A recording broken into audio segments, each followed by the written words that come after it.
Permezz tal-manifest elettorali tal-Partit Laburista Int Malta, laqdiet volontarji kollha se jiġu mejjuna bl-estensjoni tal-inċentiv għal kontijiet tad-dawlu l-ilma. Dan tħabbar waqt konferenza tal-aħbarijiet indirizzata mill-Prim Ministru Robert Abela il-ħamis filgħodu. Għal kif sissa dan l-inċentiv u limitat iżda gvern ġdid Laburista iwessaw għal laqdiet volontarji kollha li għandhom binja biex jiġu mejjuna jinstallaw faċilitajiet ta' enerġija rinnovabbli u bekk jifrankaw kompletament tal-ispejjeż. Li bħalissa jgħod dak il-VOs illi jaħdmu fis-settur tal-annimali u fis-settur tad-diżabilità issa se nestenduh għal laqdiet volontarji kollha. Għadni qed nitkellem ma' Antonello dalgħodu u jgħidli kemm din l-inizjattiva lilhom tagħmilhom differenza kbira.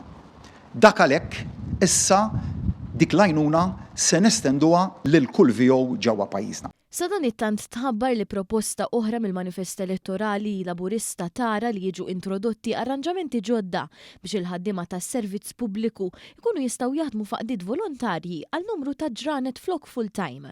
B'hekk din se tkun estensjoni ta' sistema li diġà teżisti u se tiġi mtejba.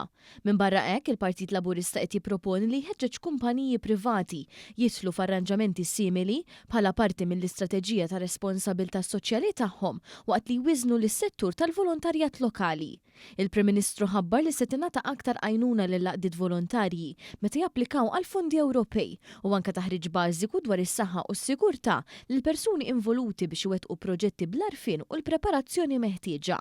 Dan fil-waqt l-għajnuna għal dawk li jagħmlu volontarjat barra minn xtutna se tiżdied. Għax nemmen fil-valur tal-volontarjat b'mod holistiku inkluż għal dak li jmorru iwettqu dan il-valur tal-volontarjat barra minn xtutna ser ninċentivaw aktar.